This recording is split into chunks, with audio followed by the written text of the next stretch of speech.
chat box for indicating whether they want to ask a question or speak, and for no other purposes, please. So if we could start with apologies for absence. Mr. White. Thank you, Chair. We have apologies for this morning's meeting from Councillor Thomas. Thank you, Chair. Okay, thank you very much.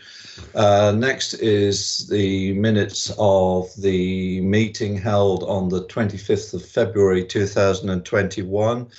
Could I ask that we approve as a correct record the minutes of the panel meeting held on that date?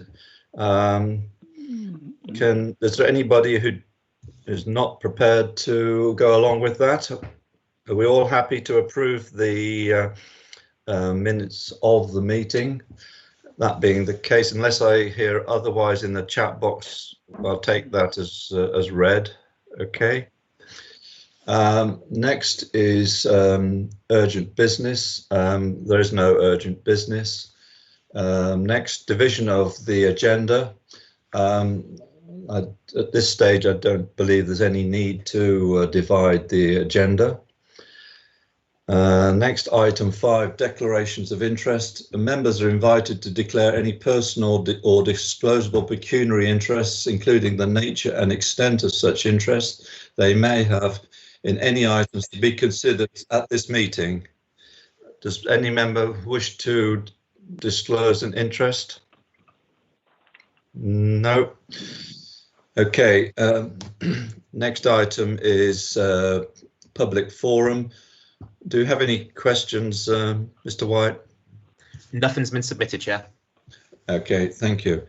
So if we move on to the executive forward plan, members, earlier this week, in fact on Monday, I sent a note to Mr. White in which I requested that the executive member and/or officer be available at the meeting to outline the scope and intent of the following reports that are due to be considered by the executive at its meeting on the 22nd of April.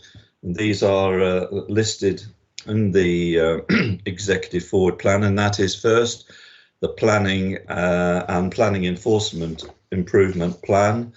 Next is the motorhome strategy. And thirdly is the electric charging points in the council car park. What I will do is ask the executive member and or the officer to just give a brief report on the scope and intent of the report, and then open it up for questions by members. So if we could start with planning and planning enforcement improvement plan. So that's Councillor Baston and Mr. Molyneux. Councillor Baston, would you like to start? Thank you, Chairman. Good morning. Good morning to the panel and members, and of course officers. In recent months, a number of members have approached me with concerns about our planning enforcement service, and on occasions our planning service. The council and the shared officer team have been stretched considerably during the last 12 months of the pandemic and through the 3 lockdowns. The planning and planning enforcement team are no exception. The team have adapted fantastically to working at home, but the pressures of additional childcare and homeschooling has reduced our capacity over the same period, and over the same period we have received an 8% increase in planning applications and a 20% increase in planning enforcement cases. Having discussed fully this with the leader and the chief executive, I have asked officers to carry out a service review and put together an improvement plan for both services. The improvement plan will focus on delivering improvements for both services in the following key areas: performance, quality, customer and member satisfaction, communication. It will also look at the services that support the functions, and these are such as legal, internal consultees, and the new IT system that is planned, and the benefits that may bring. Officers will present the plan to the executive, and subject to its approval, I will recommend that the Overview and Scrutiny panel scrutinises the delivery of the actions and the subsequent improvements that will be delivered. Thank you, Chairman. Thank you, Councillor Baston. Are there any questions? Do members wish to raise any questions at all? No? Well, thank you very much indeed, Councillor Baston. That's most helpful. So if we could now move on to the motorhome strategy, and that is Councillor Baldry, Chris Brooke and Emma Widdicombe. Councillor Baldry. Yeah, I think it will be me. Thank you, Chairman. As you have said, this motorhome policy is going to the executive at their next meeting. We are aware that ever-increasing numbers of motorhome users are opting to use our car parks and other locations for overnight stays in the South Hams. I and the executive have asked for a report to be prepared to be introduced at that meeting. The report is still in draft stage. We are consulting with the members, because I believe in consultation, of those areas whose car parks we are proposing to use. We will permit overnight sleeping for a maximum of 2 consecutive nights with no return within 48 hours. The amount to be charged will be discussed at the executive meeting. Signage will be placed within the car parks, clarifying the rules and ensuring clear messaging, for example, code of conduct, no barbecues, etc. An amendment to the off-street parking order would be required if this is agreed at the executive meeting. And Chairman, the big advantage I see is improved local tourism, which would increase local spend and would possibly extend the tourist season. Happy to take any questions, Chairman. Thank you, Councillor Baldry. Members, do you have any questions for Councillor Baldry? No, nothing in the chat box. No, in that. Oh yes, Councillor Sweet. Hi, thank you. Sorry, I can't type any quicker than that. Thank you. I'm not sure, Councillor Baldry, if you've seen some of my emails bouncing backwards and forwards. I think this is a great, really great idea. I think it's really needed for all the reasons you said. It's just in Totnes and our nominated car park, there is people that can't, sort of park up there all year round and live there. There's people that sleep in cars, and we would need a strategy of where those people are going to go. That may or may not be the case, Councillor Sweet, but I don't think it is part of this policy paper, which is about motorhomes. We have an excellent homelessness team in South Hams. The advantage of the new scheme is that if travellers or anyone else park in our car parks, because they will need to register the number plate of their vehicle, if it's there for more than 48 hours, our enhanced localities team will have a greater ability to move them on. But the question of people camping in Totnes or any other car parks is not a matter which is part of this proposal. Thank you. I'm aware of that. I've raised it with the relevant officers. I just feel it's something important to mention, because none of us want to see people sleeping by the side of the road, in vehicles, because I think that's a safety issue. Okay. Thank you. Thank you, Councillor Sweet. Councillor Taylor. Yeah, good morning. Yeah, to Keith, really, have we taken, because I believe that Torridge and East Devon have been using this for 2 or 3 years. So have we used them as a base for how we can move forward on ours? Yeah, we are in discussion with them, and we're in discussion with East Devon, and we're in discussion with Cornwall as well, in order that we can present a paper which takes on board all the best policies. Thank you, Keith. Councillor O'Callaghan. Thank you. Thanks very much. These updates are really useful to get some more information ahead of any decisions that are made. And I know that a more detailed report that I was sent, which I was able to give to the town council, was very well received. And they will be meeting after Easter to discuss this. And it looks like their views will be taken into account, and that's great.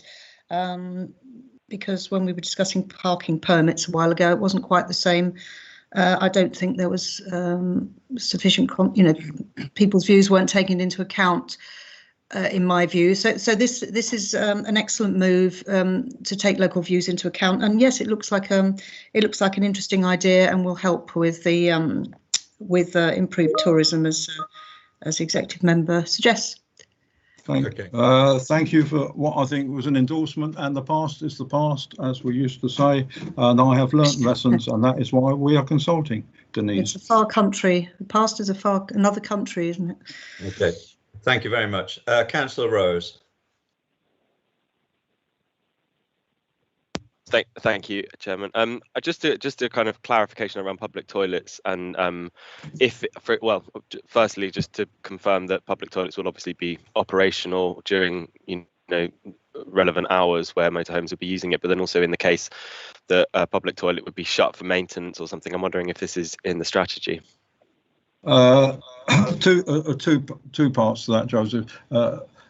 Firstly, we are only allowing motorhomes which have their own facilities on board. But secondly, we are identifying those places which have got nearby public lavatories, either free ones or ones for which people have to pay. A question of them being closed for maintenance, I think, is unlikely to arise, and it will only be an emergency arrangement if it happens. Thank you. Thank you. Thank you. Right, there are no further questions. In that case, move on to electric charging points in council car parks. Again, Councillor Baldry.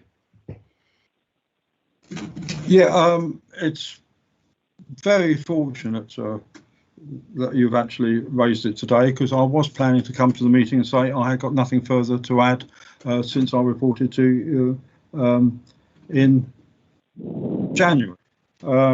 But as it happens, we have just appointed the supplier of the electric vehicle charging points being installed through the Deleti project in Devon, and that of course includes us, and it will be Scottish Power.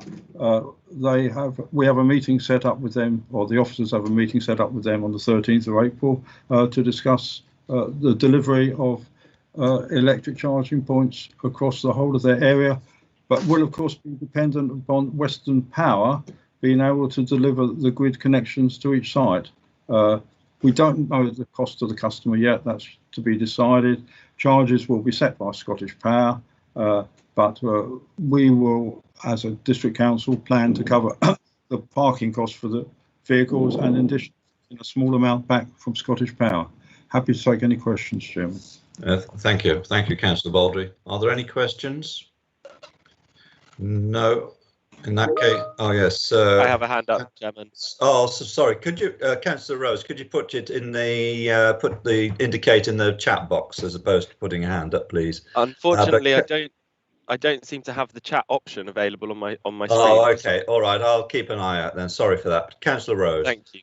I mean, there were conversations, quite a while ago now, about car parks and about the possibility of putting solar panels on car parks so as to create the energy locally. And I'm obviously aware that using a provider, Scottish Power or Western Power or whatever, that they'll have their own systems. And obviously, it's not something that we want to take on. But I'm just curious as to how much thought has been put into that, because providing locally sourced energy, it fits a lot of our climate agenda, and it just seems a shame to kind of rush into something without having given that really due consideration. So I'd just appreciate any comments about what consideration has gone into that and what potential there might be to integrate that into our plans. Yeah, I mean, I think it is a good idea in theory. I'm very flattered you think that we as a team are rushing into anything. It's not my experience that we rush fast enough for my liking. We are taking soundings on the question of putting solar panels on top of car parks. In theory, it's a good idea. I've got to look at the economics of it all, Joseph. Thank you. Sorry, can I just ask a follow-up? So will that option be presented to members at some point? Will there be a point at which we can explore that further as a council? Yeah, although it's not. Sorry, it is. I'm responsible for the car parks, but it is actually as part of the climate change discussions is where they're looking into the detail of it all. And members are, of course, part of the climate change discussions. Thank you. I think Mr. Powell would like to comment. Presumably, is responding to what the issue raised by Councillor Rose. Mr. Powell. Yeah, thank you, Chairman. Councillor Baldry, if I can just add a little bit to that, perhaps. Yeah, we're looking at car parks and all our assets in terms of how we can generate renewable energy. So we're commissioning at the moment discussions with APSI Energy to see what the options are, an initial sort of scoping exercise, and from then we'll report back to members on what the options may be. Thank you, Mr. Powell. Right, Councillor O'Callaghan. Thank you. Yeah, just I agree that it's not rushing. There is a lot of local interest in this for obvious reasons, and can we? Is there any sort of time frame? I keep being asked about this. I know other members have been asked about it all the time, and it never seems to. It seems to be further and further out of reach, unfortunately. So do we have any time frame on when something's actually going to be happening? Yeah, the time frame is dependent on the Devon County Council run the Lottie scheme. But can I just say, Denise, I'm not surprised there has been little or no progress, because I cannot for the life of me think why during the recent lockdown, when people were not supposed to be travelling, why anybody would want to use and find an electric charging point. I would have assumed they got charged up before they left home. I understand nearly all vehicles now do in excess of 200 miles, and therefore they shouldn't have been looking for a vehicle charging point. I can't think why they would be travelling that sort of distance during lockdown. I think we're talking about after lockdown, aren't we? And hopefully it'll be easing in the near future, and I think people will be looking for this sort of thing when they come down here, and it'd be nice to have some sort of information on. Yeah, it's chicken. Denise, it's chicken and egg. At the moment, the electric charging points we have got in Ivy Bridge never has anyone charging on it. And I understand that people won't come until they know there is a charging point. Yeah. But it's going to be done slowly, but we're dependent on Devon County Council. Okay, thank you. Councillor Sweet. Hi, thanks. I was going to ask about the time frame as well, if this was something that was going to be implemented this year, do you think, Keith? We've already started because we've got Ivy Bridge in, but yes, if anyone wants to jump in, I think it was in the report in the order of them coming out. It was in the report I gave to this panel in October, and phase 1 is going to be Totnes, Kingsbridge, Dartmouth and Salcombe.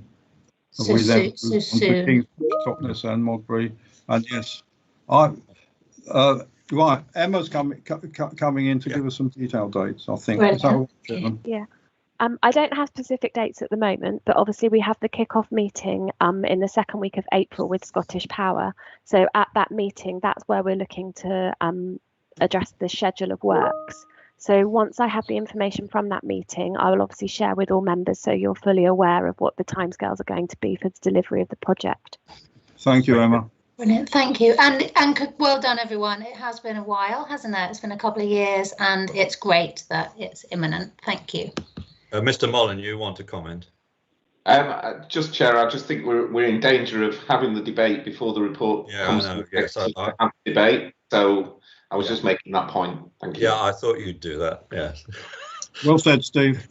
Okay. And Councillor Kemp, can you just make a question rather than a comment, please? Because there will be a report in the future. So this is just an opportunity to ask a question of Councillor Baldry. Councillor Kemp. Yes, Councillor Baldry, I just wondered if the electric charging points were inclusive of bollards on high streets, and with regard to your comment about the Ivy Bridge ones not being used, surely that's because there's very few locals that could actually afford an electric car, and so I do see this as being rather more for the visitors. Thank you, thank you, Kate, and that makes my point. I wouldn't expect locals to be driving to Ivy Bridge to use the electric charging point. They will charge up in their own homes, I would have expected. So yes, and the answer on the bollards is I understand informally that Devon County Council have taken the decision not to do on-street charging points. And of course, on-street parking is a matter for the County Council, not the District Council. Okay. Okay, thank you, Keith. Right. Thank you, members. So thank you, Councillor Baldry, and also thank you, Councillor Baston, for the answers and the information. Thank you very much. So if we could move on to item 8 of the agenda, which is the Section 106 Agreement Monitoring Update Report. Councillor Hopwood, could I ask you to introduce the report, and then you may wish to pass over to the officers? Thank you, Chairman. Thank you. This certainly is a long list of Section 106 money, and as Overview and Scrutiny have asked for this report, and it is in their remit to scrutinise, then I look forward to hearing the debate and how the committee is going to encourage a closer working relationship between members and officers to get this money spent for the benefit of the communities within the South Hams in a more timely fashion. Some of the money remains unspent or unallocated for far too long. It is better off in the community than in the council coffers. So I won't pass on to officers to make any more comment, Chairman. I will pass back to yourself. Thank you. So do the officers wish to make any comment at all before I ask members for questions? No? Ah, yes. Yeah. So, Mrs. Byrne. Thank you, Chairman. I just thought I'd put a bit of context in this. Members have quite rightly asked for this update report, and as you'll see, it's quite a high-level one. Just to say that the executive will be getting a far more detailed report in the summer about the individual projects and where the monies have been spent. And also just to make members aware, I'm sure you are already, that Diane Till will be taking up the role of the Section 106 monitoring officer in May when he's finished some election duties he's supporting at the moment. And he will be coordinating and focusing in making this whole process more consistent and transparent. So that will help with all future reporting and make it more clear to members who's spending what on what sort of project. Thank you. Thank you. Could I just remind members that, as Mrs. Byrne mentioned, this is a high-level report rather than to go into detail, because as the report clearly mentions, there is to be a detailed report being sent to the executive in the summer, detailing the progress against the individual projects that are funded by Section 106 monies. So this item gives us, as the panel, an opportunity to seek that certain issues are dealt with in that report. So it's an opportunity for us as members to seek to encourage officers and the executive to include within that report issues that do concern us. So could I open it up forward? We'll start with questions, please. Are there any questions? Councillor O'Callaghan. Oh, thank you. Councillor Hopwood said, talked about money being unspent for far too long. Can she just elaborate on how that's happening and what that's all about, please? Councillor Hopwood. Yes, sorry, Chairman. It takes me a while to get back to words. No, I don't think it's for me to elaborate on it. I think the report is there in front of you. You've got the figures in there of where the money is. It's up to ONS to keep an eye on how long this money is unallocated or unspent for, and you have all the information there to read. Thank you. I think I'm really looking for someone to explain it, but there really isn't anyone to explain it. I think Councillor O'Callaghan, the point that is a matter that will hopefully be dealt with in the full report that's going to the executive. I think that is a matter for it to be the issue that you've raised and that concerns most of us as the time it is taken. Hopefully that will be the issues will be addressed in the report that goes to the executive. Okay. So, Councillor Spencer. Thank you, Chairman. one of them's been well, I've got two questions. One was touched on very briefly, and that was I wasn't aware that that the monies were taking time to go through the system.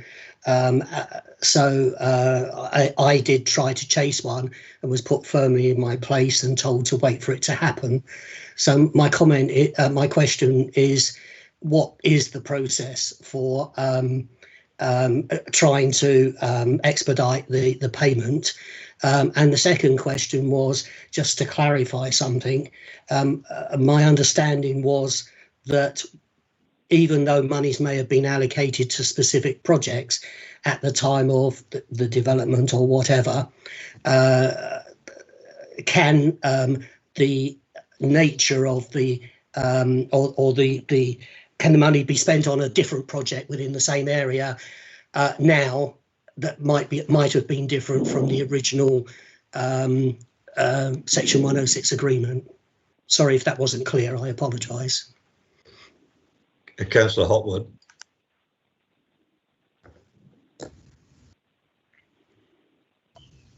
Sorry, Chairman.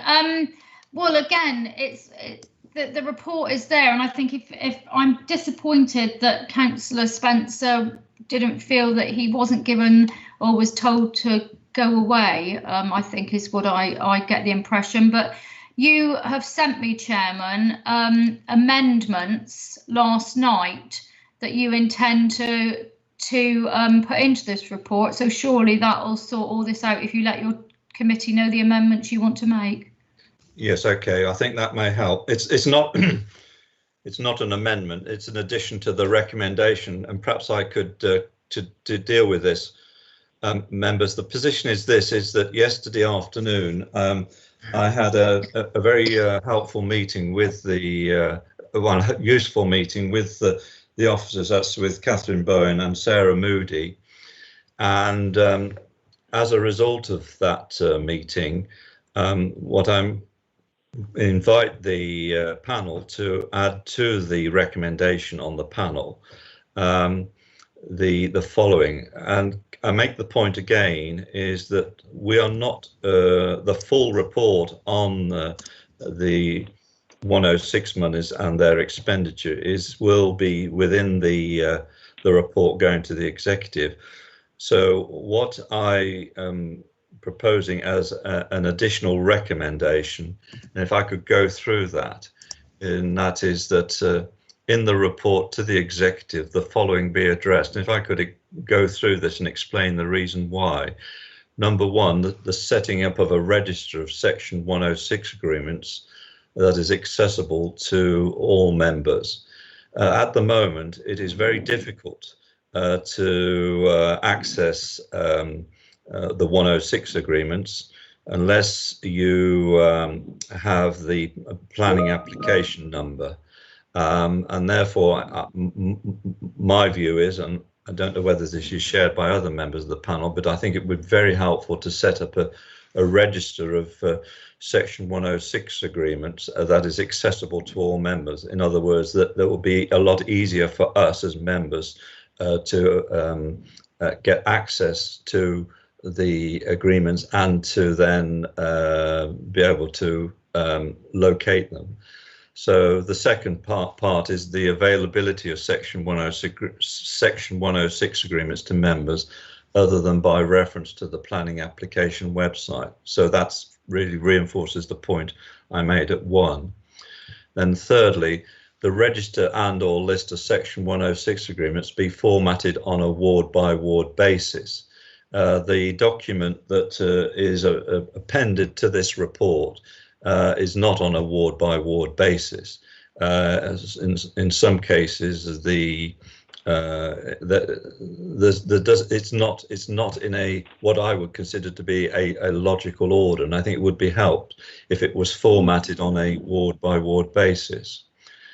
And next, I would like to suggest that within the report there be include a 6-monthly report to members on the position and status of the Section 106 agreements relating to their wards.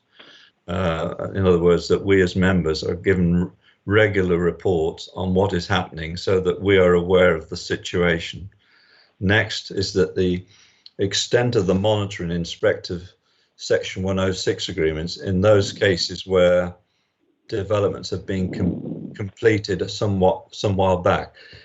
In the report, it states that the officer responsible for monitoring the 106 agreements will monitor. Well, it says monitor 106 agreements, but the problem is how far back does he or she go? Recently, I've had problems where there were 106 agreements going back to 2012, where it's clearly the developer has not carried out its obligations. It's a matter of determining how far back does the officer go. Finally, the need to conduct an audit upon completion of a development to ensure that the developers comply with all its 106 agreements, 106 obligations. What I found certainly on several projects in Totnes, the development has been completed, but not all the 106 obligations have been complied with. And that's, in some cases, they have gone forgotten, they've gone amiss for several years. So what I would be seeking to persuade members of the panel is to add this to the recommendation. So we haven't yet moved on to the debate, but I thought I'd mention this so as to give members a question to raise any questions or comments on that. I see that in the chat boxes, Councillor Kemp, you've got a question. Yes, so these recommendations have actually solved what I was going to ask, but there's just a section in 2.5 that says the obligation to pay the contribution rests with the developer. So that's what this is sort of managing, is it? Yes, yes. And is this to do with what we've been discussing, John, with regard to this estate? Does it solve? Yeah. I don't think it's helpful to discuss that in the meeting. Okay. But no. Yeah. Okay. Okay. All right. Thank you. Councillor Smyrn. Thank you. Thank you, Chairman. Yeah. I thank you for sending me your list of suggestions last night, which look totally sensible and usable. The question that I'd like to ask is possibly a resource one. Possibly Mr. Molyneux could answer, or I mean, there at first glance, there would appear to be a considerable amount of officer time and resource needed to draw all this up. Who would do that? Who would we be expecting to do that? Would it be Mr. Anthill, or when he takes up this post? Yeah, I'd just like comment from possibly senior leadership as to whether this can be resourced properly. Thanks, Mrs. Bowen. Thank you, Chairman. Yes, Diane Hill will be the full-time officer dealing with all of this. It's a big area of work, as you can see, that needs making more consistent and more accessible to all. The register could be published online so that members of the public could also find these things, as at the moment, as you say, they're rather deeply buried, and it takes a bit of finding if you wanted to do that. So that would be part of that role. He also has the support of some case management support to deal with a financial background to help him with that. And he will be working very closely with placemaking, who are going to be bringing the report to you to the executive in the summer, and with development management, obviously. And obviously legal, because they're all the other elements of the council that are involved with that. So there will be a comprehensive approach to this, and he will be your go-to person with any questions that you've got. I'm sure he'll welcome any suggestions for improvement, because that's part of his remit to make it as workable as possible for you. Thank you very much. Thank you. Thank you. Councillor Rose. Thank you, Chairman.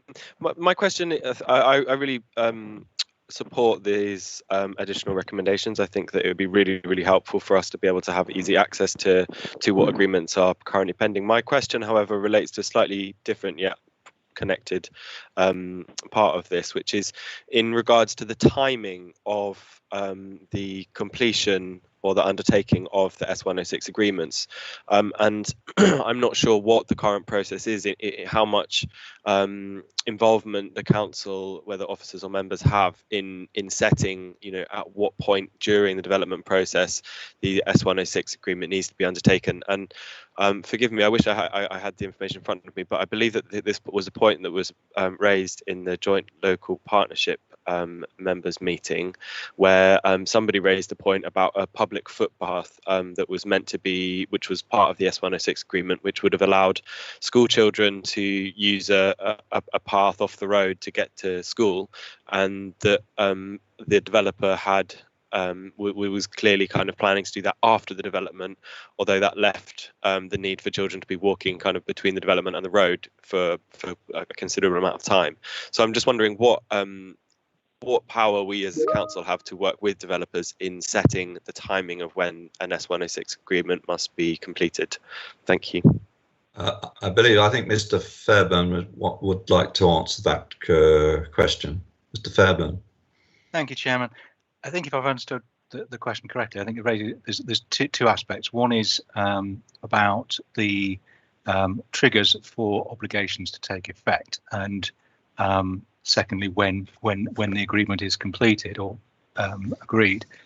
In terms of the triggers, the heads of, as you recall from the report that went to council a couple of months ago regarding the planning scheme of delegation and changes to the way planning applications were going to be determined, the draft heads of terms are to appear in the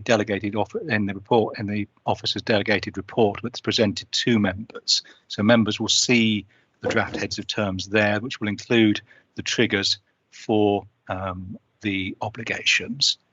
Obviously, those obligations to get to that point will have been subject to discussion and negotiation with developers. And clearly, there was a question of economics fits into that as well. But essentially, members will be informed of the triggers at that point, and will have an opportunity to have an input as part of the delegated process. Thank you. And then the agreements will be drafted on that basis, and then completed. So the last point, I think, is in terms of how long it then takes to complete the agreement. I don't know whether that was the question you had in mind, Councillor Rose. But again, the reforms or the review identified the need for a timescale to be set on the completion of the agreement, and if it wasn't completed within an agreed time frame set by committee, then there would be consequences for the permission. Does that answer your questions? Thank you. Yes, that does. So just to clarify then, so you're saying that members do, during the planning application process, we do have the power and the opportunity to work with developers on setting the triggers. So that was my question. I think you answered that. Thank you. Thank you. Councillor Austin.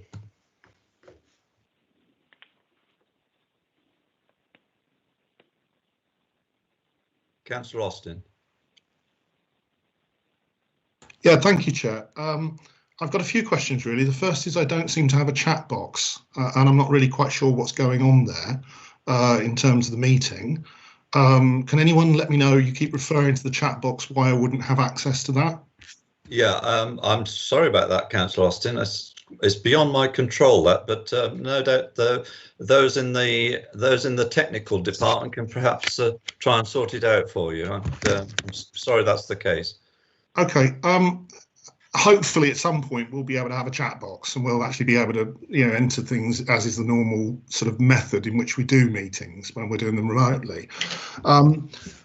What surprised me again is that this is another recommendation that seems to be made last minute. You know, we always have this with this particular, you know, group with overview and scrutiny and it also happens at full council as well. As you turn up and lo and behold, there's another surprise that's been put in front of you that was just happened to be delivered last minute, and this is what we're looking at doing. I was speaking to someone yesterday and so on. Is there any reason why this couldn't have actually come before overview and scrutiny like a week ago, instead of actually sort of springing it on us at the last minute, as often happens with your proposals and recommendations that you make to full council as well, Chairman? But my final question is, I don't think we've actually answered the point that was made by Councillor Sneerden earlier on, is it seems that we've kind of sort of come up with some ideas of giving officers more work. And we don't really have any ideas about resourcing. The officers seem to me to be under quite a lot of pressure at the moment, and we have come up with another thing for them to do without an awful lot of discussion about costs or benefits. And I'm not really quite sure who's going to use this when it's produced, and why are we putting more work on the officers to produce this? So there's really three questions. Could I have a chat box, which is our normal procedure? Why is it we always have to consider things at the last minute put before us without any real due consideration? And really, what is the cost benefit analysis of this? Right, thank you, Councillor. I can't answer your question on the matter of the tax, but I've responded to that. On the second point as to, this is not the recommendation arises out of the report. The report was published last Wednesday, and as a result of the report, as I mentioned earlier, I had a meeting with the officers yesterday, and arising out of that meeting, there's an additional recommendation that is before members. And I think it does really reflects some of the discussion that's arising out of the paper. And the third point is, and I'll make this point again, is that this recommendation here is asking for the report that goes to the executive to consider these issues. In other words, it is not asking the council at this stage to spend any additional money or to involve any additional resources. It's just a request from the panel that the report to the executive considers these issues. So that's the answer to your questions. Can I come back on that, Chairman? Can I ask the following question? Certainly, yes. Okay. Yep. Are you basically telling me this costs no extra resources? Is that what you're saying? All this is a request to officers and the executive member to consider including this within the report to the executive. It is then up to the executive to decide if it wishes to take on board these matters, if they're included within the report. So as far as any resources are concerned in respect of this recommendation, all it is involved is officers included in the report. Mr. Molyneux. Thank you, Chair. Just let me assure Councillor Austin, over the last 12 months, Councillor Austin, and this is as a result of a previous request from Overview and Scrutiny, we did try and allocate an officer to manage the 106 process and monitor the 106 process. Unfortunately, due to COVID, that officer was pretty much seconded full-time over to the business grants because they had the skills to process the business grant. It was always within our strategy to have better monitoring of these agreements and more comprehensive monitoring. So it's always been part of our plan. The person taking up that post is as a result of the locality's restructure. Who was doing it previously is moving on to other duties that we need them to do. So it's being managed fairly dynamically from our perspective, but it's not additional resource as such. So I hope that assures you. Thank you, Mr. Molyneux. I've got here Mrs. Bone. You said you can help. Presumably that's been dealt with now. Is that correct? Yes, that was through the previous question. I think Mr. Molyneux's answered the resource question that me and Sarah were going to leap in on. So I hope that's helped with that answer. Okay, thank you. Councillor Pearce.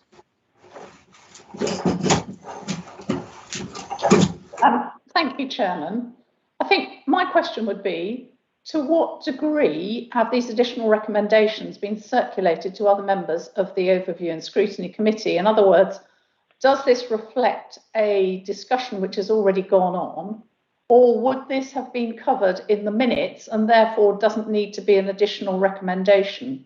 I have to say that I know some of those things are already in hand on the Section 106 list, because informally I have communicated to them and have had an answer back saying they're happening. So this is an executive function, and I think the recommendations in the report are fairly clear, and it would be my my suss that most of these would be covered by the minutes that would be come out of this meeting anyway. But I'll say no more than that. Thank you, Councillor Pearce. Councillor O'Callaghan.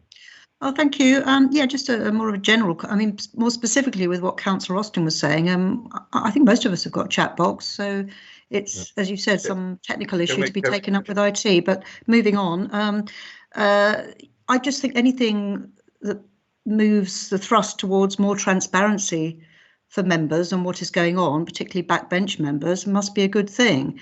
And 106 agreement, Section 106, is very important, and it's important for us to know what's going on in our ward, and this is a move in that direction, and that's a positive thing. I know the pressure on officers as we emerge from the crisis, hopefully that will be eased and we can look towards doing this. So I can only see this as a positive thing. Thank you. Mrs. Moody. Yeah, no, thank you very much, Chairman. My question's already been answered by Steve earlier. I was just going to help with the resource question. Thank you. Okay, thank you. So this was meant to be the question session, but perhaps we could now move on to the debate then. So the debate is, Mr. White, if you could put the, this is the recommendation that's on the paper. There is an addition to that, which is the one that we've been, which is this one that's on the screen. So I'd like to propose that as a recommendation. Do I have a seconder? Seconded. So, thank you, Councillor Rose. Right. Well, I think I've made the clear as to the reason for the additional recommendation. I don't see any point in me repeating what I said earlier. Councillor Rose, do you want to add anything as the seconder of this recommendation? I think I've already said enough by saying that I support this. I think it's great. Thank you. Right. Do any members wish to speak? No. In that case, I propose that we move straight to the vote. I think, Mr. White, I think we'd better do a roll call on this one, please. Thank you, Chair. Can I refer you to Miss Young, who's got the name vote procedure? Is that okay? Okay. Thank you. So, Councillor Austin. Against. Thank you. Councillor Birch. For. Councillor Jackson. For. Councillor McKay. For. Councillor O'Callaghan. For. Councillor Pennington. For. Councillor Reeve. For. Councillor Rose. For. Councillor Smurden. Against. Councillor Spencer. Abstain. Councillor Sweet. For. Thank you. Chair, that's 8 for, 2 against and 1 abstention. That is recommendation is carried. Thank you very much indeed. Thank you. So if we could now move on to item 9, which is the Sustainable Community Locality Fund. Councillor Pearce, do you want to introduce this, or will it be Mr. Hawke?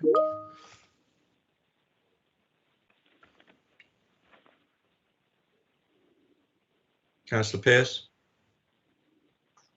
Sorry, I'm here. Do you want to introduce this report, or shall I leave it to Mr. Hawke? No, I'll briefly introduce it. I have no problem with this report coming to you at all. I was slightly surprised to see that everybody's details were being disclosed in it, because normally it is only the outstanding balances that appear. And normally this report comes at the end of a council when there are balances to be used up rather than in the middle. So I would like to advise you against making any hasty recommendations that may not reflect how members who haven't spent all their balances will be spending them.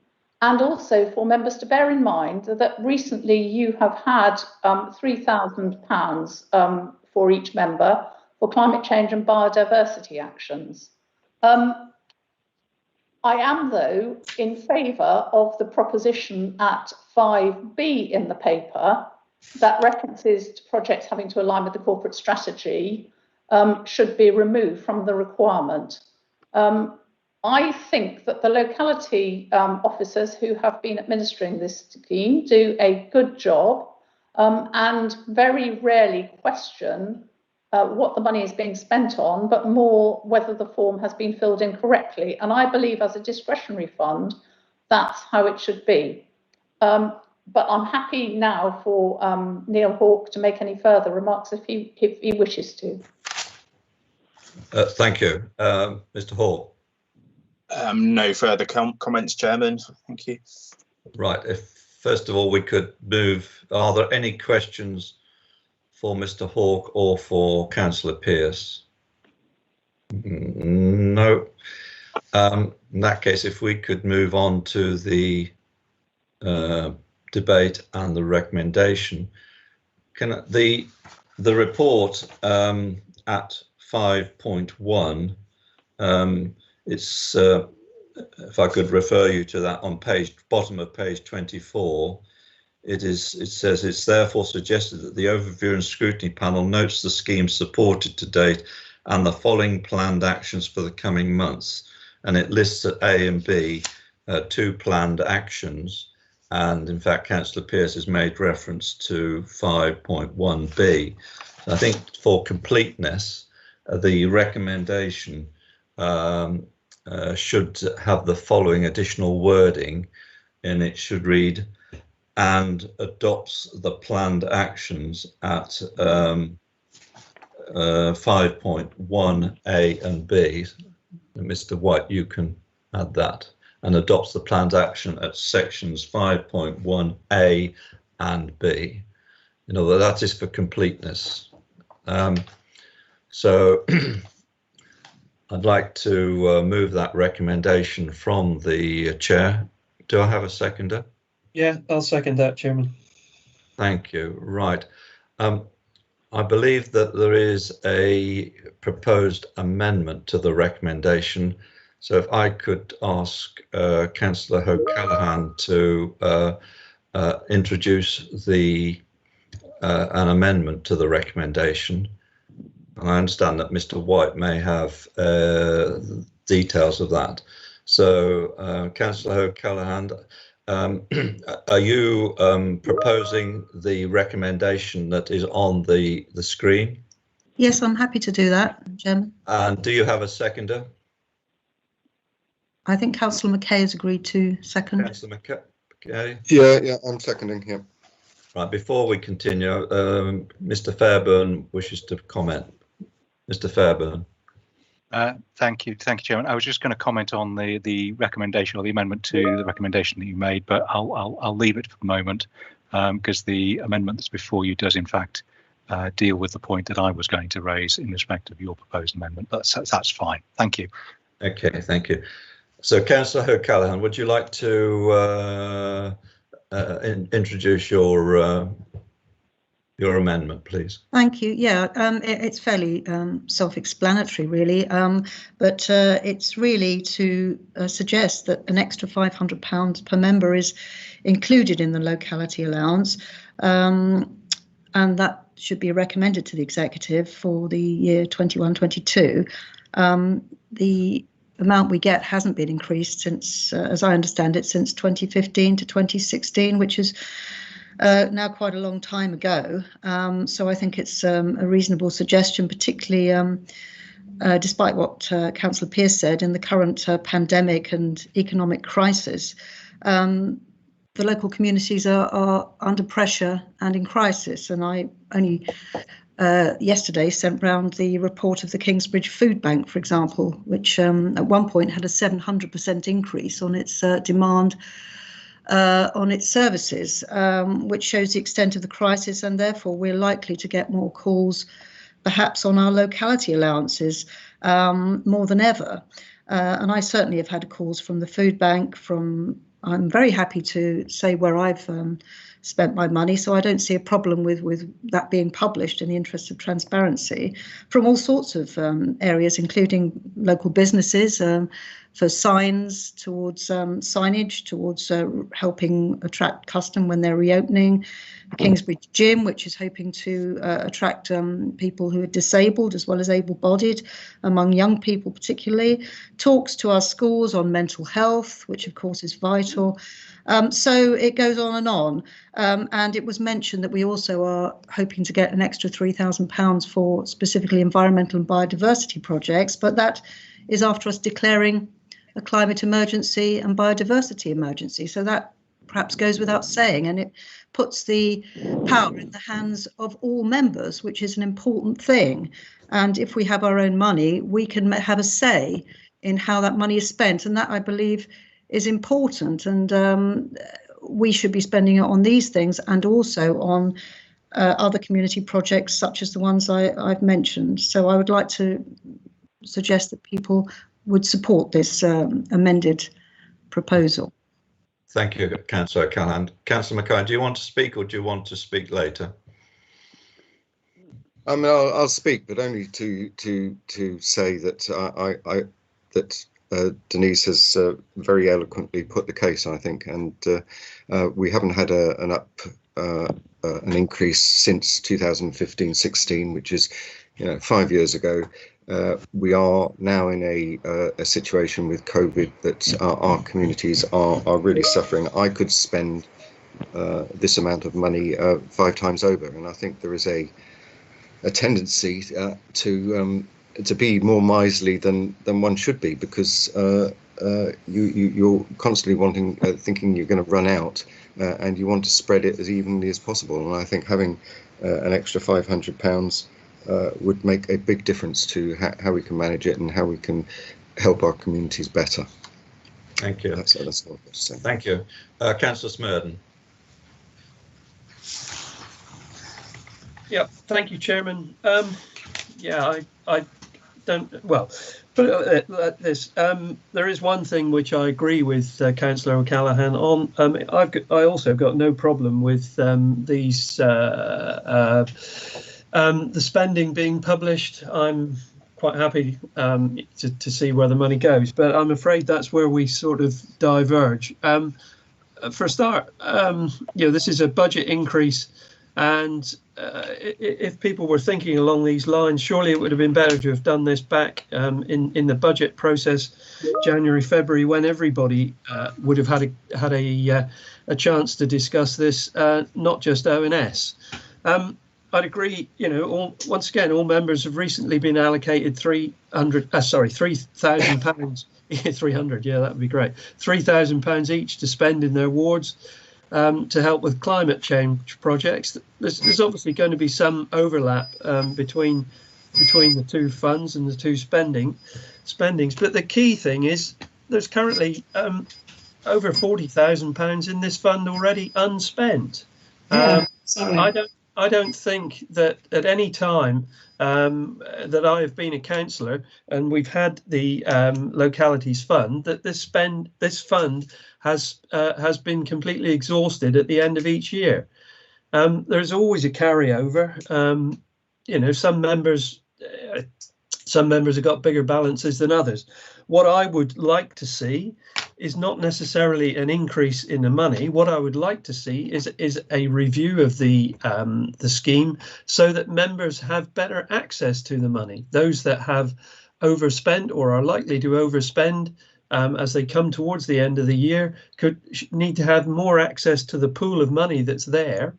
What we need to be concentrating on as a council is making sure that we spend the money that is available to us at the end of the year, rather than putting more into it, in my opinion. So thank you. Thank you. Councillor Austin.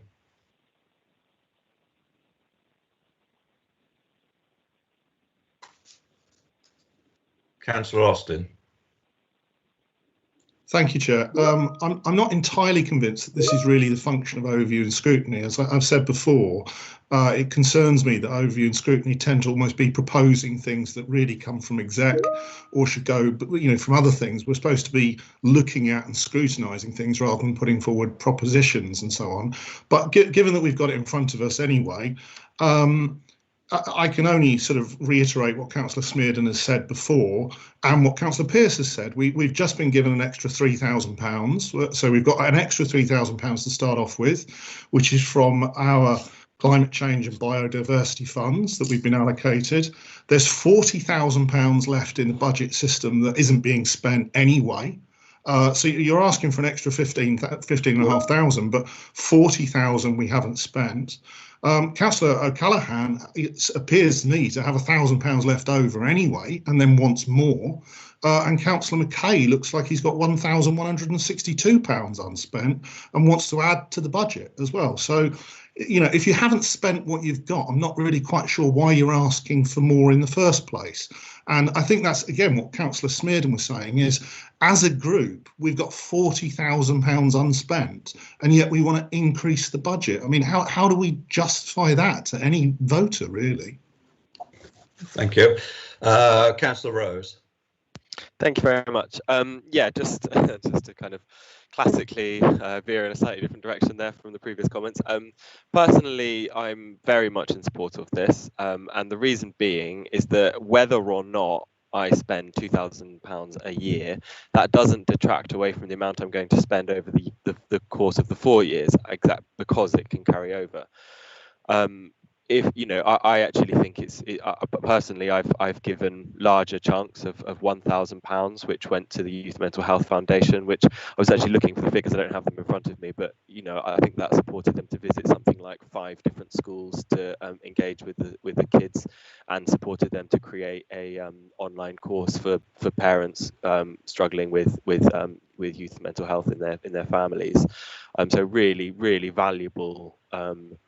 Really valuable work that they're doing, which £500 or £1,000, which is absolutely pennies in regards to the amount of money we're dishing out for fusion or all kinds of other things, actually goes to really make a meaningful difference in people's lives. If councillors don't spend their full allowance within their whole term, then yes, there's clearly something wrong there. However, I don't see any problem with waiting. So, for example, I didn't spend my whole £2,000 last year, and I was really grateful for that, because suddenly now we're in an even more serious situation in our communities, and that money has been really needed by people working for the COVID to respond to the COVID situation.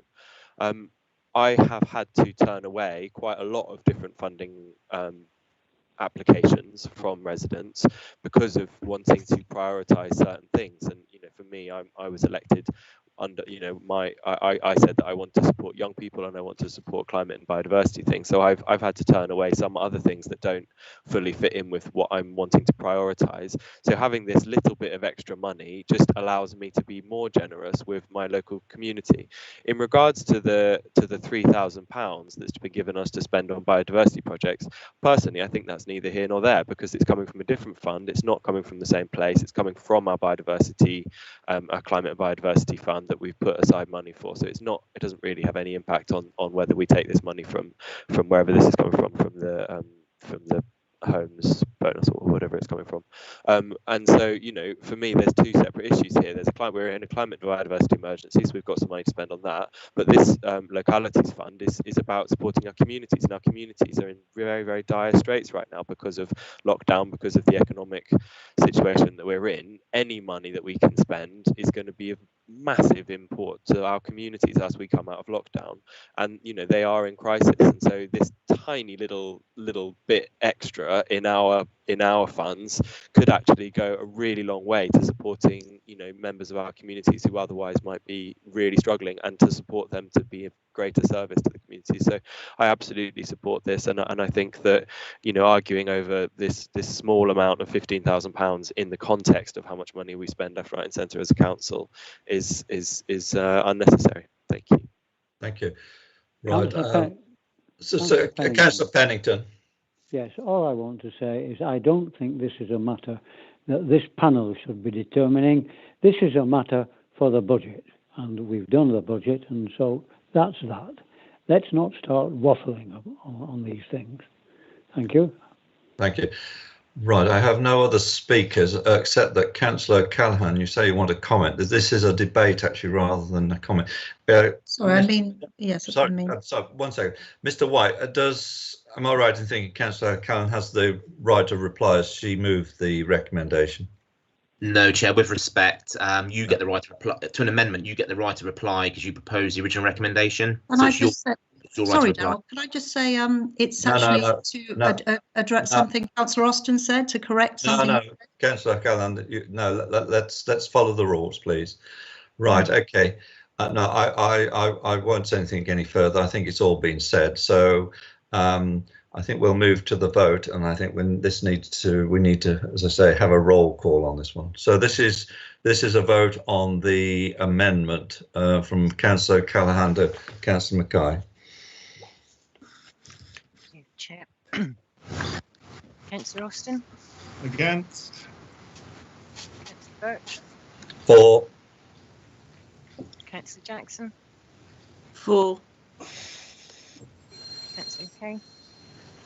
For. Councillor Callaghan. For. Councillor Pennington. Against. Councillor Reeve. Against. I'm sorry, Councillor Reeve. Against. Thank you. Councillor Rose. For. Councillor Smurden. Against. Spencer. Against. Councillor Sweet.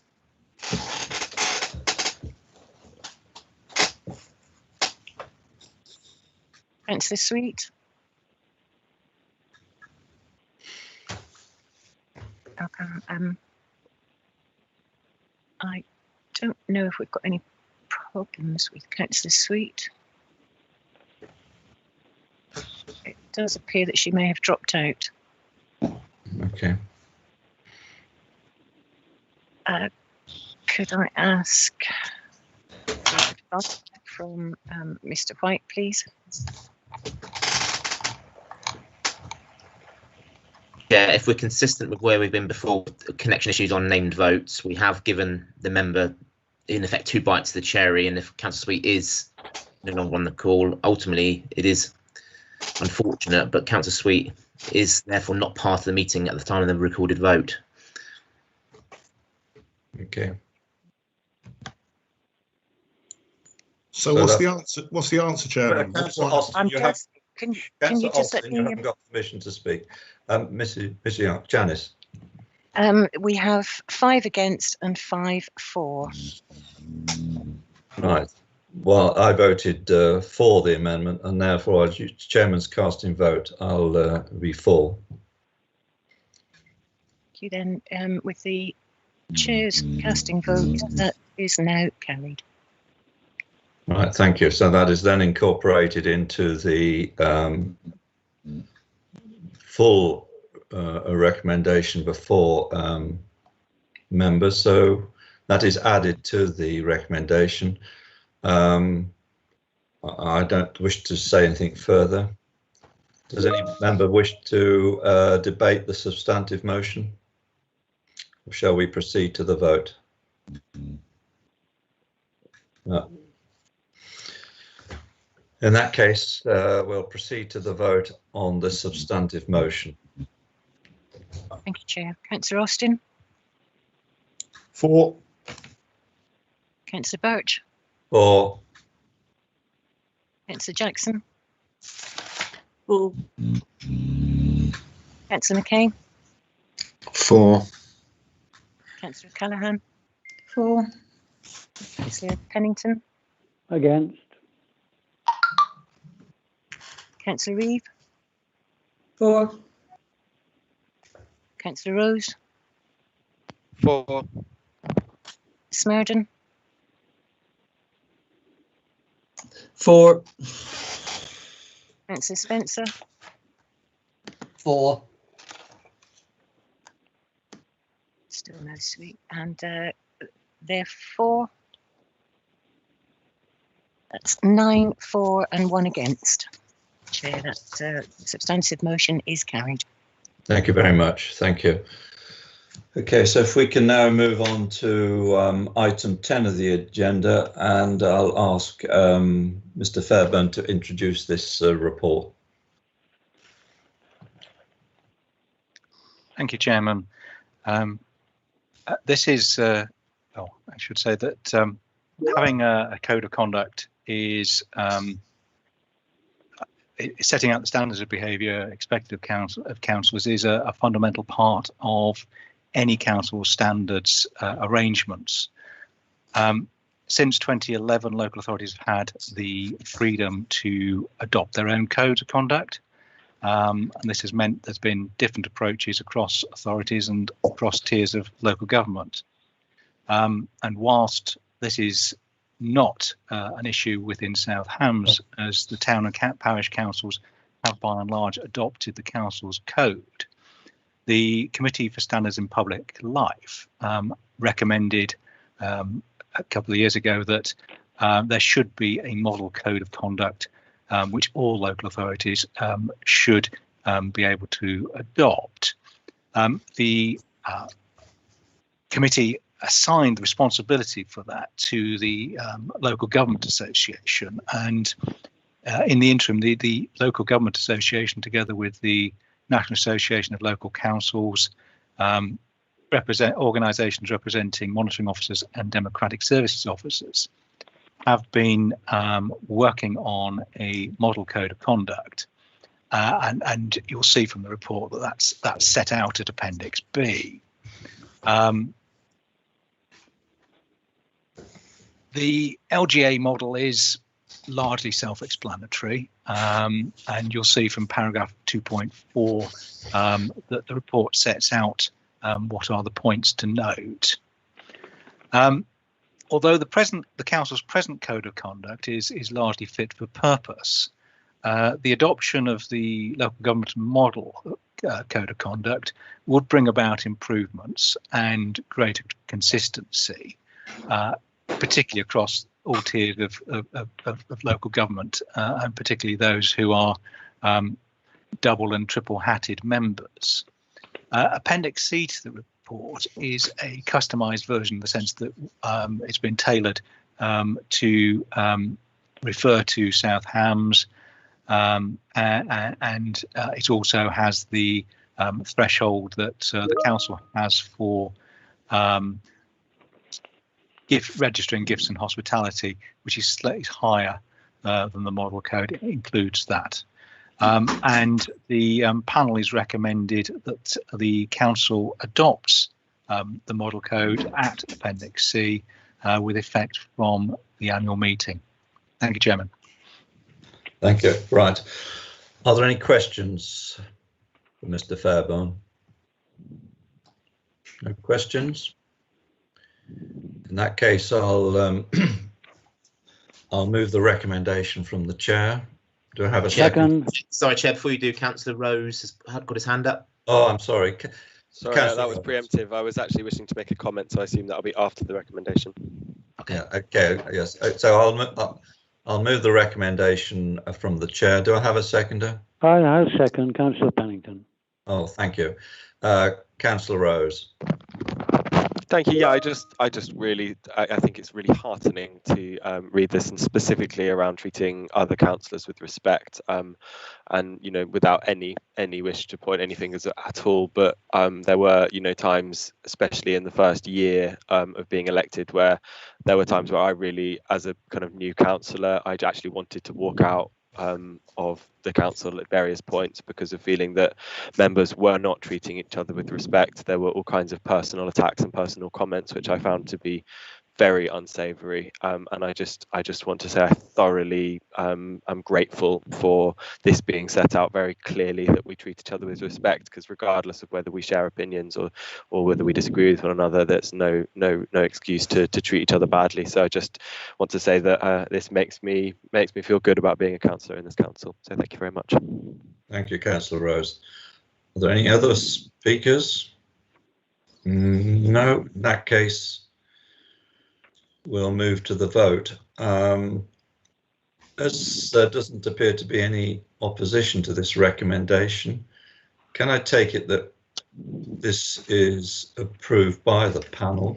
If you wish to oppose or go to the vote, could you please indicate in the chat box, or those who haven't got a chat box, please raise your hand. No. Okay. Even a couple of seconds, Chair, but no one's either got their hand up or indicating a reluctance to support in the chat box. So we can assume that one's unanimously carried.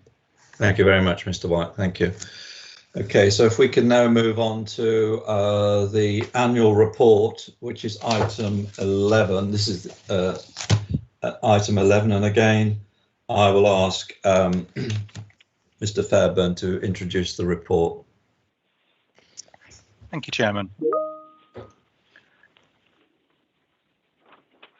The panel is responsible for promoting and maintaining high standards of conduct by councillors, and this annual report seeks to update the panel on the number and outcome of complaints that have been received over the past year. Since the report was written, there have been 2 further complaints, making the total for the year 21 and not 19 as stated in the report. However, that is a number which is similar to the numbers that have been received in previous years.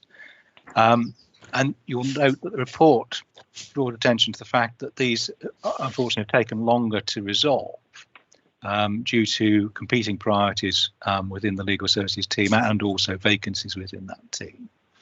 But I would say in response that there is an ongoing review of legal services, which is hoped will provide a remedy to this. I think the other one of the things that's also noticeable about the complaint is that they've increased in their complexity and length, and that in itself has added to the workload. And I think people have tended to become more vociferous. And while none of the complaints have resulted in the need for the standards panel to meet, I think to pick up on a thread from Councillor Rose, there's been a worrying trend in complaints about bullying, particularly of town and parish clerks. And as I think all members will be aware, I wrote to all town and parish councils to remind them of their obligations as employer and the need to have measures in place to stop bullying from happening. I'd say the other noticeable trend has been attempts to use the standards process as a means of challenging unpopular decisions. It's been noticeable in South Hams and indeed in West Devon too, that decisions by parish councils that have not been supported by maybe just a small number of people have resulted in a disproportionate number of standards complaints and correspondence. That is unfortunate because obviously that is not something that we can deal with by way of standards. We do not have any responsibility indeed for monitoring town and parish council decisions.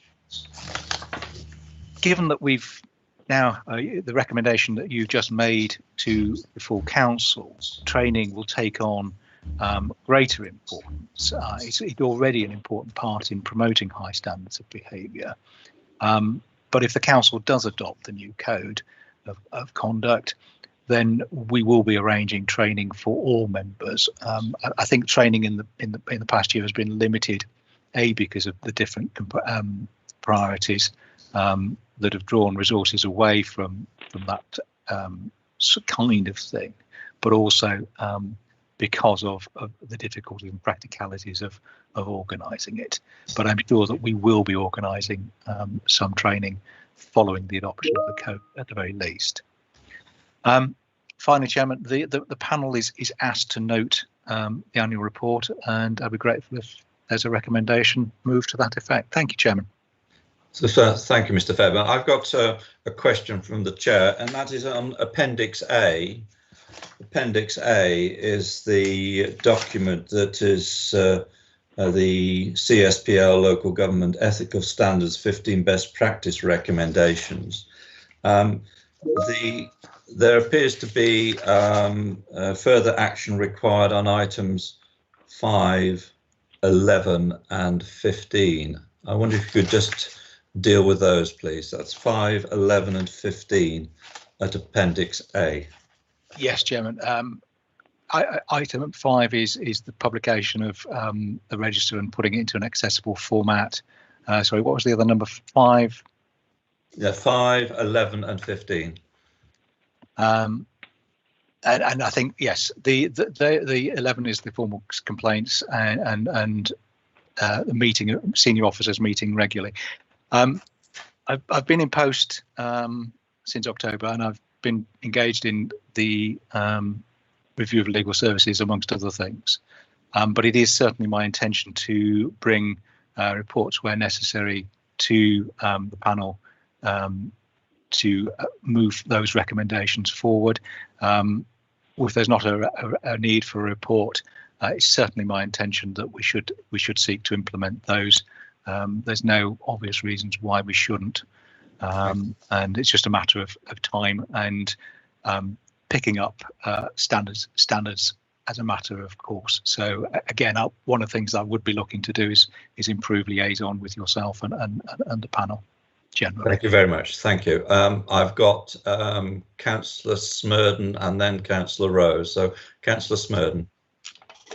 Thank you, Chairman. I think Mr. Fairbairn's last sentence I welcome, because that's effectively the thrust of my comments.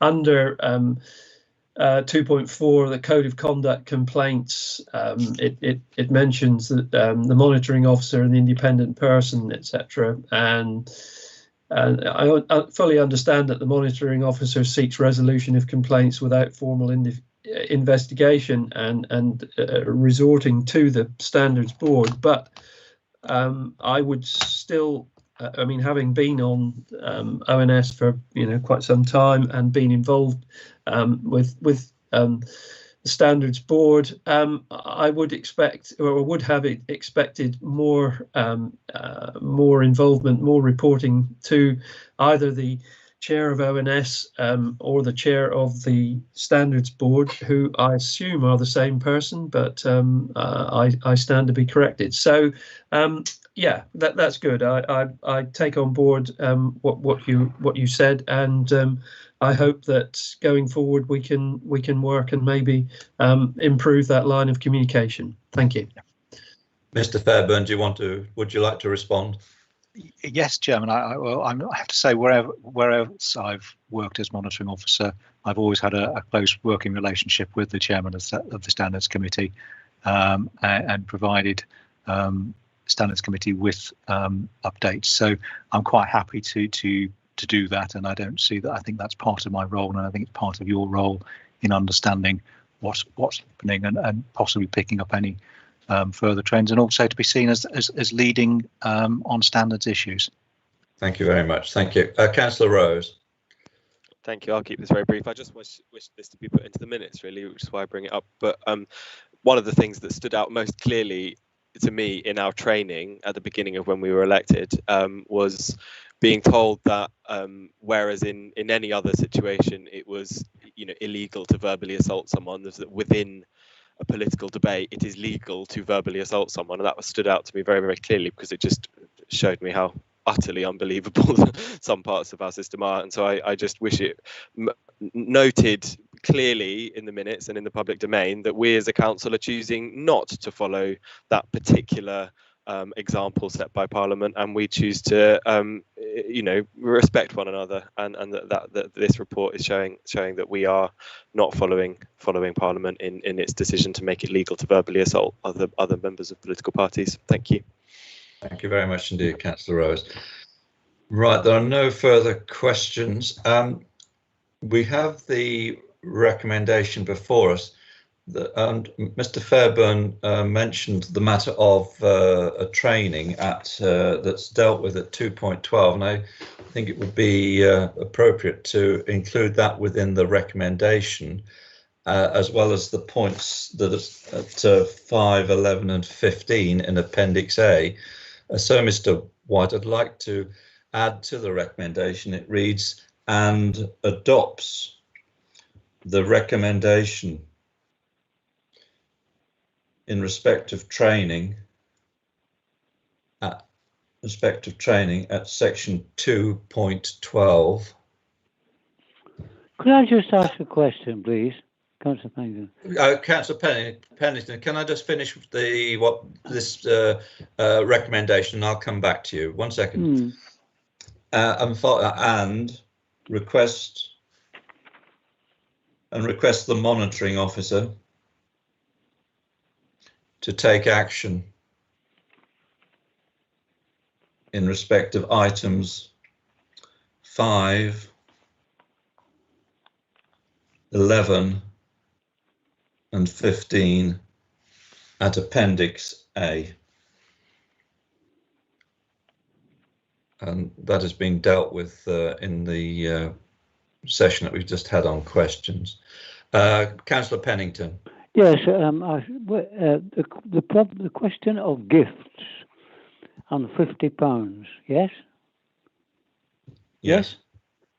I would like to move an amendment to say that all gifts should be avoided and banned. Not up to £50, and which have to be declared, and over £50, I should say, which need to be declared. I don't see any reason why that's necessary. There should be no gifts actually to people at all. You're not there for gifts. You're there to represent the parish and represent people. So I'm going to move an amendment to remove that £50 and substitute it with all gifts, all monetary gifts.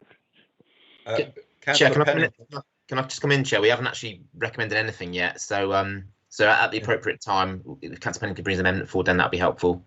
Okay. Yeah. Can I just point out before we go any further, Councillor Pennington, I think the matter of gifts, and I stand to be corrected on this, I think that related to the report at item 10 rather than item 11. This is just a report. The matter of the code of conduct relating to gifts was in fact at item 10 on the agenda. And can I just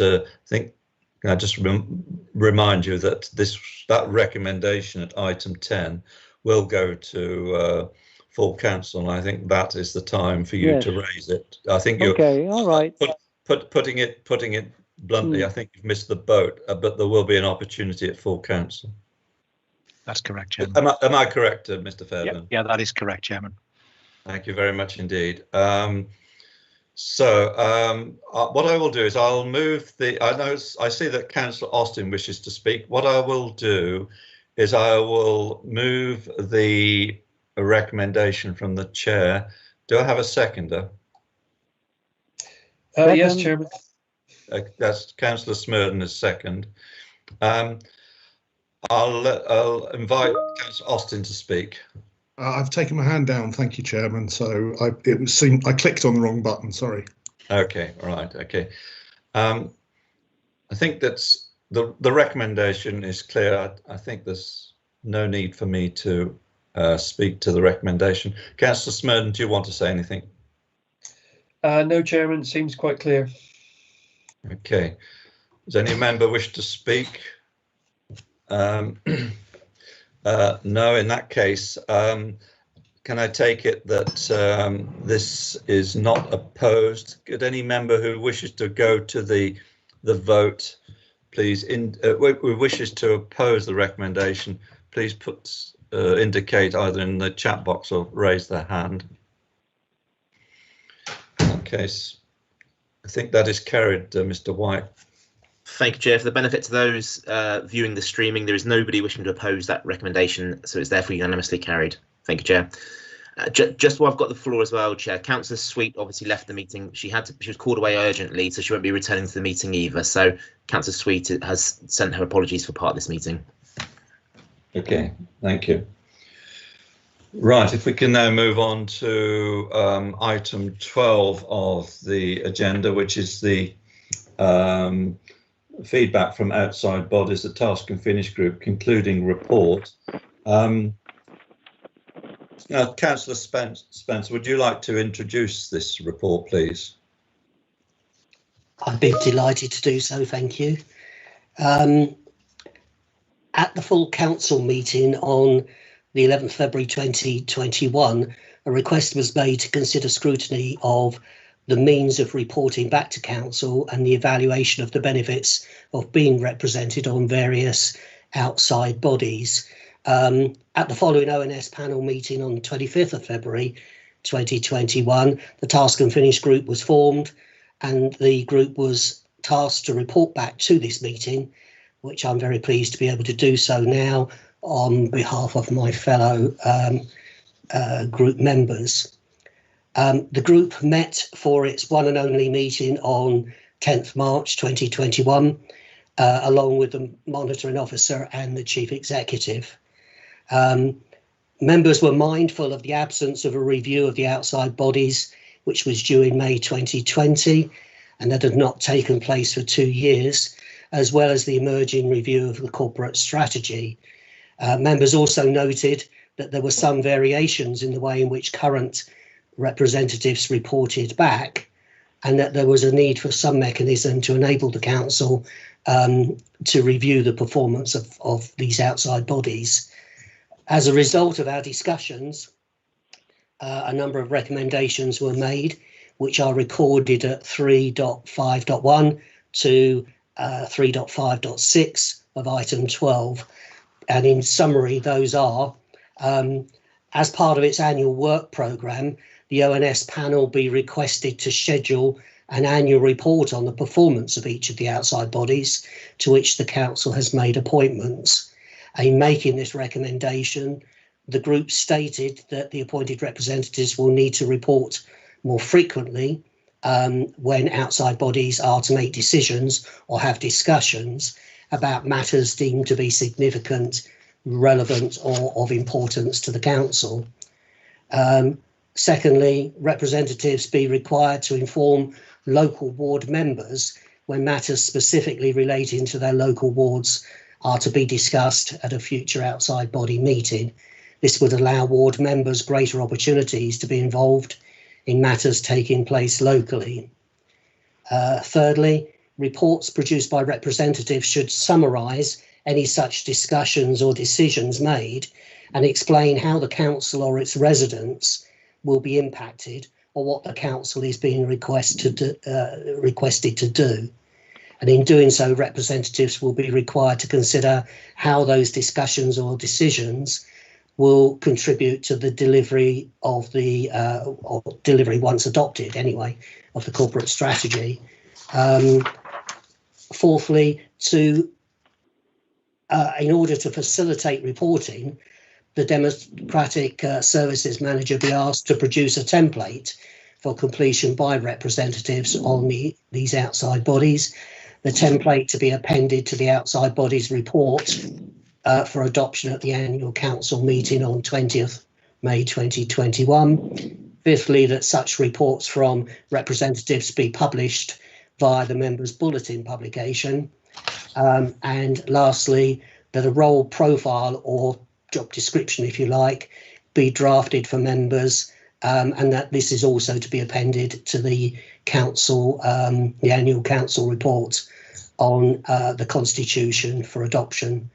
I'd like to thank the Task and Finish Group members for their valuable contributions to this report, and to the monitoring officer and chief executive for their guidance during our discussions. it was a pleasure to work with you all. That's it, Chairman. Thank you. Thank you. Councillor Spencer, can I thank you and the members of the Task and Finish group for dealing with this so efficiently and effectively. Thank you very much indeed. Thank you. So are there any questions? No. I have a question for Mr. White on the recommendation that's before members, is that that the overview and scrutiny panel be recommended. Am I right in thinking this should be a recommendation to council to approve? Some of the knock-on effects, Chair, which Councillor Spencer alluded to, for example, the role profile and the job description will obviously be ultimately for council to approve. But so what we're suggesting is actually it's going to be part of the annual council report for ultimate adoption. So as it's written in the report, I'm confident that what actually is there now is for the panel to recommend to approve today. Right. OK. So it's fine as it is. It's fine as it is. Thank you, Chair. OK. Councillor Spencer, would you like to move the recommendation? I so move. Do you have a seconder? What? Yeah, I'll second it. I'll second it, Chairman. Thank you very much indeed. Right, any members wish to speak in the debate? Just to say that this makes it far more democratic, in my opinion. Right.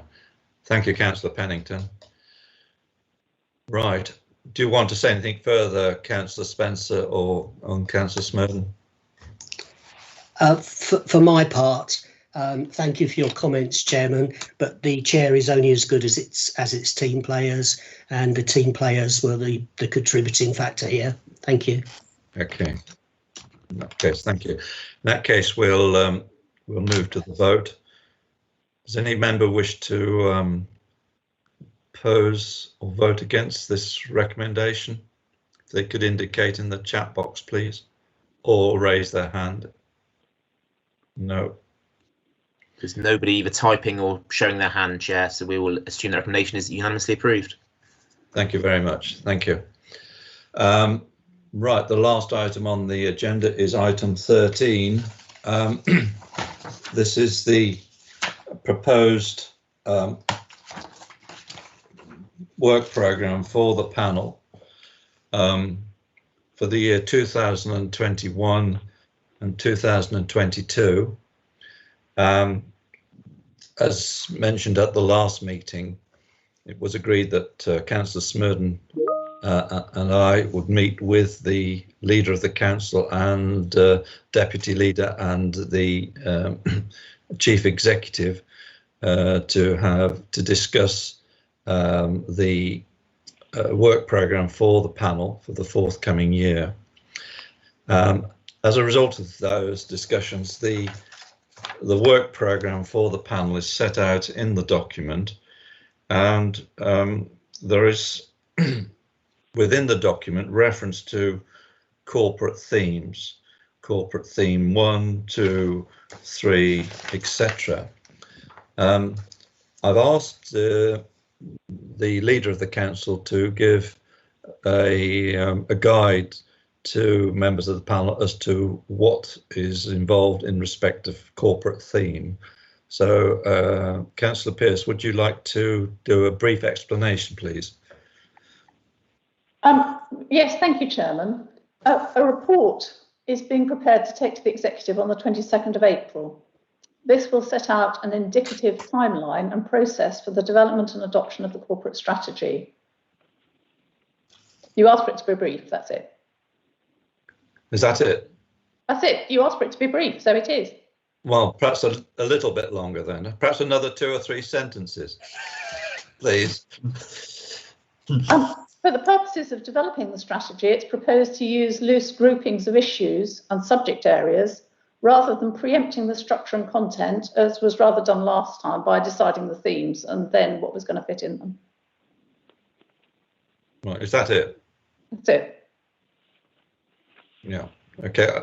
Well, I was expecting a little bit more, but perhaps I could ask members then. Do any members have any questions to put to Councillor Pearce as to the matter of corporate themes? Councillor Mackay. Well, a simple question: what is theme 1? What is theme 2? What is theme 3, 4, and 5? Thank you, Councillor McKay. That will be determined as the strategy evolves, but we are envisaging there will be about 5 corporate themes, and that's why those have been inserted in the forward work programme, so that at the appropriate time, each one of those headings can be examined by you looked at. Thank you. So are there any other questions? No. In that case, I'd like to propose from the chair that we accept the initial draft annual work programme as the programme for the next year. That's 2021-22. Do I have a seconder? Oh, yes, Chair. Yeah. Do you second, Councillor Smurden? I will do. Yeah. Thank you. Mr. White, you have a comment. I do. Just to say, Chair, following the decision just taken on the outside bodies, we will obviously take that decision now and factor that into the work programme, whereby there'll be an annual report on the outside bodies to go into a meeting early next calendar year. Yes. Okay. Yes. Okay.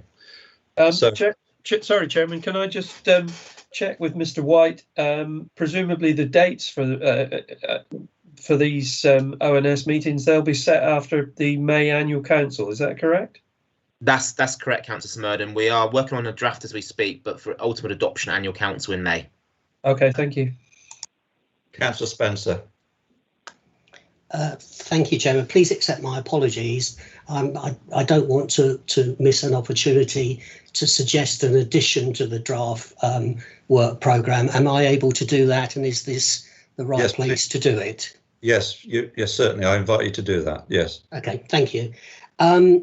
I'd like to suggest an addition to the work programme wrapped around the subject of fusion. I see that the first indication of work is March 2022. Please correct me if I'm wrong. That's correct. And nothing between now and then. I've heard quite a number of comments about fusion. I'm also aware that we're spending a considerable amount of money in that particular area. And I'm also aware that we're told that there aren't currently any additional funds being sought. But I think there are big issues here, particularly involving their pathway out of lockdown and the whole process of how this works at both their end and our end. And, we can't ignore any approaches for future funding, which may or may not happen. But I wonder whether there's an opportunity to add this to the programme at a much sooner date in order that some of the concerns of councillors can be addressed. Thank you. Yes, Councillor Spencer, would you like to just propose then a form of wording to be added to the proposed recommendation, please? Well, yes, I can, possibly. Do you want that in terms of a date or just the proposal itself? No, if you just perform, I think Mr. White is typing something in, be invited to attend. Are you suggesting that there be an earlier meeting with Fusion, or are you proposing that this be more internal rather than involving Fusion? I think at this stage I'm intending perhaps that it's more internal than inviting Fusion. We've just had a presentation from them, so perhaps inviting them again is not appropriate at this stage. So in other words, I think what you're looking for is that the panel consider this is to do with the financial position and rather than the performance. Is that what you're? I think it's the financial position particularly, and thank you for your help with the wording. It's greatly appreciated. Yeah. So in other words, Mr. Molyneux. Yeah, sorry for interrupting. Just to help members on this, there is a report going to the executive in July, I believe, on the forward plan. So that will be a full report around the financial position, is my understanding. So I'm not sure whether that helps in terms of whether an item is specifically required for overview and scrutiny on that matter. So it will be going to the executive as a full report on the July meeting. Yeah. Thank you, Mr. Molyneux, but I think there is a desire, and I think this has been expressed by Councillor Spencer, that for the overview and scrutiny to scrutinise the expenditure arising out of the situation concerning fusion. Correct me, Councillor Spencer. Is that correct, Councillor Spencer? I think so. I must admit, I wasn't aware that there was something going before the executive, and it may be that executive report will cover off the sorts of things which perhaps us as a panel might wish to look at. It's difficult to know without seeing the report first. So I'm happy to postpone this one until after the executive, if that saves a lot of time and effort. Yes. So at this stage, you don't wish to pursue that any further? I think I would draw this and await the executive report if that helps everybody. Okay, fine. Thank you, Councillor Spencer. I'll just make the point as well, Chair, that obviously the plan isn't set in stone today. It will evolve. Yeah, exactly. Over the year as well. So by, it's not sort of tying Councillor Spencer's hands by removing or withdrawing that amendment now. It is, but the plan will evolve as we go through the year. Yeah. Yes. Can I just repeat that? Can I just confirm that, Councillor Spencer, that this is a flexible document? In other words, we're not tied to what we agree at this meeting. If there are other issues that crop up that need to be considered by the panel, then they can be included. I'm happy with that, yes. Thank you. Councillor Callaghan. Thank you. Just wanting to check that we're going to see FCC in the 21-22 schedule somewhere following the new recycling launch, which is supposed to be finished by the end of May, perhaps 6 months after that or something. It just says there to be considered for scheduling. So I would have thought it would be good to have someone from FCC brought back to talk about how it's all gone. Mr. Molyneux, do you want to deal with that? Yeah, I think Councillor O'Callaghan, it's in for July for a review of the implementation of the recycling service, the new recycling service. So yes. It's already on the calendar anyway. That was more of generic FCC overview sort of thing. That's why we've not scheduled that at this point. But they are going to be coming back to overview and scrutiny for overview and scrutiny panel to scrutinise their performance in the latest recycling change. Oh, so is FCC going to be there in July then? It'll be FCC and officers and the executive member, which is the Councillor Baldry. Thank you. Thank you. Right. Okay, members, you have a recommendation in front of you. I've moved the recommendation from the chair. Councillor Smurden, are you happy with the recommendation? There's been an addition to that to deal with the inclusion of the annual report on outside bodies. Are you happy to second? Yes, I am, Chairman. Yeah. Good. Okay. Do any members wish to speak? No. In that case, we will move to the vote. Are there any members who wish to either oppose or abstain? Or can I take it that we all agree? Could you indicate in the chat box or raise your hand? Chair, there's nobody either typing in the box or showing their hand, so we'll assume that is a unanimous vote for approval of the work programme. Thank you. Okay, right. Thank you, members. Thank you, officers. And that concludes the business, and that's the end of the meeting. Thank you very much indeed.